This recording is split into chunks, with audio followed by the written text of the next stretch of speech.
السلام عليكم ورحمة الله وبركاته. ازيكم يا حبايبي، عاملين ايه؟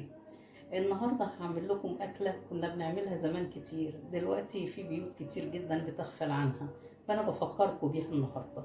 الأكلة دي هي حمص بالبيض. الأكلة دي أنا بعملها النهاردة لأنها مليانة فوائد. يعني الحمص الطبيخ ده مصدر ممتاز للبروتين النباتي، غير إنه بيحتوي على الألياف والفيتامينات والمعادن، وكمان بيساعد على تحسين الهضم، غير ان هو كمان يا جماعة بينظم السكر وبيقوي العظام جدا. عشان كده انا هعمله النهاردة. ندخل بقى في المكونات على طول. بنجيب مثلا ربع كيلو حمص، او يعني انت بتجيبي حسب عدد افراد الاسرة يعني. كمان بنجيب حوالي نص كيلو طماطم وبنعصره.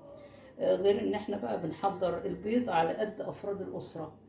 شوفي انت بتحبي تعملي لكل فرد قد ايه وبتجهزي البيض بتاعه. بنجيب بصله بقى مفرومه، بصله متوسطه مفرومه.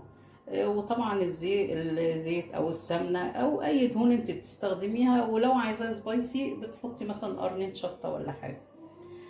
هندخل بقى في الطريقة على طول. عشان ما اطولش عليكم، الحمص طبعا يا جماعة من الحاجات اللي هي بتتنقع. ممكن ننقعه بقى من بالليل للصبح، او مثلا الصبح ننقعه ساعتين 3 قبل الاكل يعني.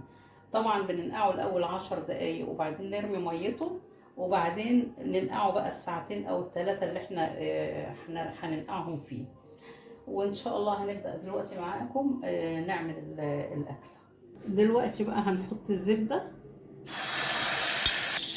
احنا حطينا الزبدة وعليها نقطتين زيت كده، وهنحط بقى البصل ونشوحه تشويح خفيف قوي، يعني ما نحمروش. بعد ما شوحنا البصلايه تشويحه خفيفه، ما نديلهاش تحميره يعني. هنضيف بقى الحمص، وبرده هنديله تشويحه خفيفه مع البصل، وبعدين هنحط بعدها الطماطم. بعد ما حطينا الحمص على البصل وشوحناه شويه، ضفنا عليهم بقى عصير الطماطم، وبعد كده هنقوم حاطين التوابل. عباره عن ايه التوابل؟ عباره عن فلفل اسود وكزبره ناشفه وبابريكا وملح حسب ذوقك بقى. فهنضيفهم دلوقتي ونسيبهم بقى يستووا مع بعض، ونضيف عليهم بس بق ميه او بق شوربه ونسيب الحمص بقى لغايه ما يكتمل تسويته. دلوقتي الحمص استوى خلاص، فهنبدأ نحط البيض. هنفتح بيضة بيضة كده ونحط عليها رشة ملح وفلفل. ادي اول بيضة.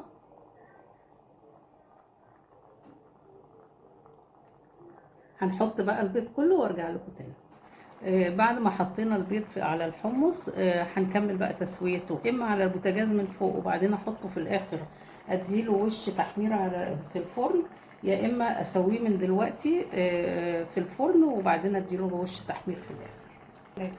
هديله وش تحمير وارجع لكم ان شاء الله. الحمص بالبيض كده خلص يا جماعه، وادينا له وش تحمير. بصراحه شكله رائع وريحته روعه. جربوه وقولوا رايكم، وان شاء الله يعجبكم، وبالهنا والشفا، ونشوفكم على خير ان شاء الله. السلام عليكم ورحمه الله وبركاته.